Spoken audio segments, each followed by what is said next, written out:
when I was in college, back in the late sixties, educators were trying all sorts of funky experimental stuff. This one course that really got my attention was chicken as a second language. Think of it. And how many times have you just wished you could speak chicken? And not only that, in addition to that, by taking this course, I would receive credit for a biology course and credit for a foreign language. But then I found out, you may not be aware of this, but to speak chicken, most people need training in vocal music. Now, I was the only one in my high school class that was asked to lip sync when we sang High Hopes at graduation. So I didn't think there was any way in the world I could take singing lessons. And my hopes of taking chicken as a second language fell to about zero. Until I learned that chicken as a second language was developed as a listen-only language course. And actually speaking chicken was reserved for a more advanced course of study. Chicken as a second language too. I took chicken as a second language, just to get credit for graduation. But I was pretty good at it, to do say so myself. And little did I realize how that course would serve me in years to come. Jump ahead about 4 years. I'm teaching down at the local high school. We lived on a little place just outside of town where we had a few pigs, 23 hens, and one really hen-packed rooster. If you can imagine trying to please 23 wives at one time. Well, anyway, one night I got up to get a drink of water and I noticed the lights were on out in the hen house. So I got dressed, and as I went out the door, I let the screen door slam. The lights went out. So I went back to bed. Couple or 3 weeks later, same thing happened. But this time, I didn't let the screen door slam. I snuck out to the hen house, where the chickens were having a real hen party. But I couldn't make out what they were talking about. I slipped in the door just in time to see this gray cat duck out the little chicken door at the back of the hen house. The chickens all went quiet.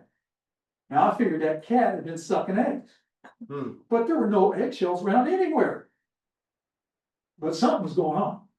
So I decided I would bug the hen house to find out what. So I rigged up this tape recorder to come on when the lights came on. It was a couple of weeks before I got anything, but you won't believe what I found out. The intruder's name was Patty, and Patty spoke chicken fluently. From what I could make out, Patty was a real gossip queen. She went down all the neighborhood farms, collecting rumors and spreading gossip, keeping the hens up to date. Well, the tape ran out, and I had questions. So for the next 3 weeks, I stayed up till 2 o'clock in the morning every night, waiting for the lights to come on out in that hen house. And finally, on a Friday night, a little after midnight, I noticed the lights were on. So I snuck out to the hen house, and I closed that little chicken door, trapping the chickens and the cat in the hen house.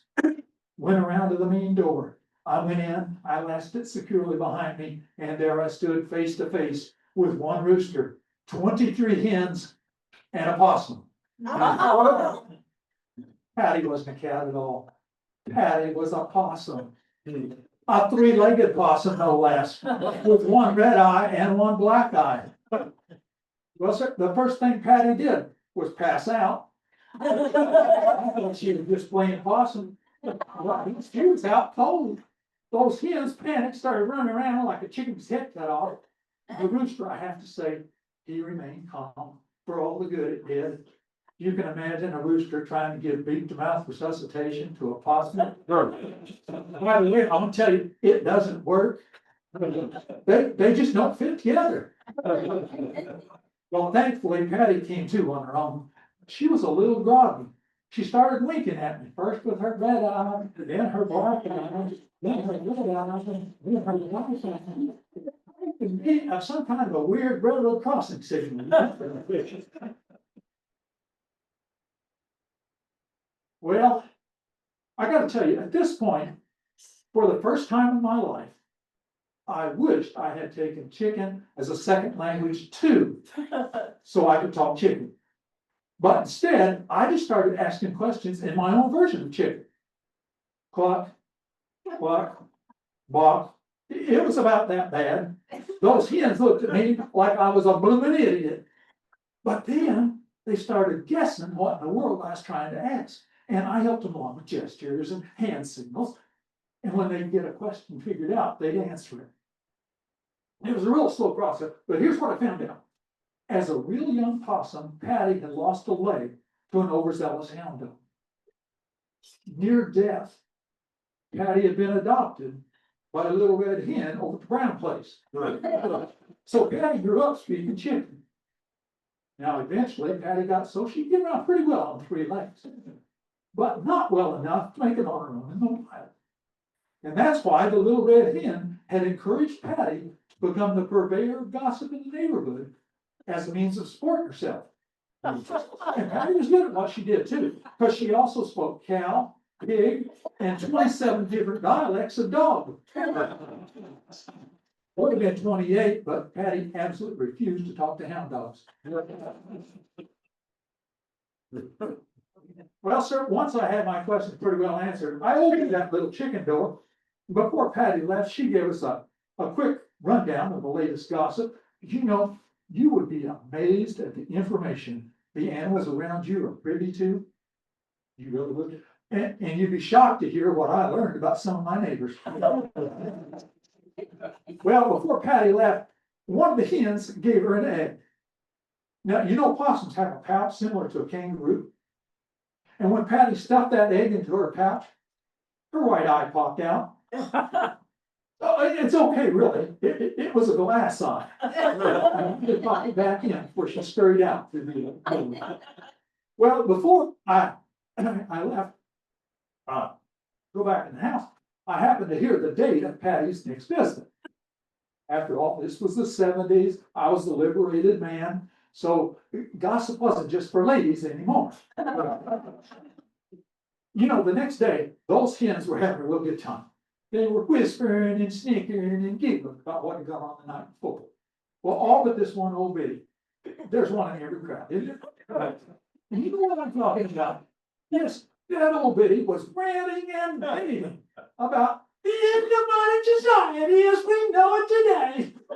Now, I don't usually listen to rumors and conspiracy theories like that, but this time, Patty said Francis Summers had started playing rock and roll music in his melting parlor. And he was mixing high fructose corn syrup in with the cow's feed. The cows were just eating it up.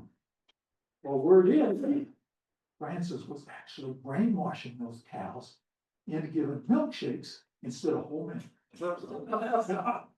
I don't know if it was true or not, but it sure makes you wonder, don't it? Well, gradually, Patty and I became friends. I mean, once she got past keeling over every time I walked through the door, it turns out Patty understood English but couldn't speak it, and I understood chicken and couldn't speak it, but we could communicate. It was a little strange, I guess, me talking English and her talking chicken, but we got one. And eventually, Patty was able to teach me to speak chicken.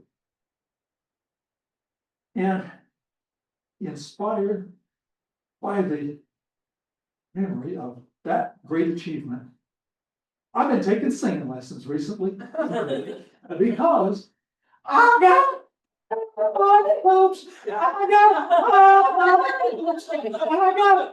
apple pie,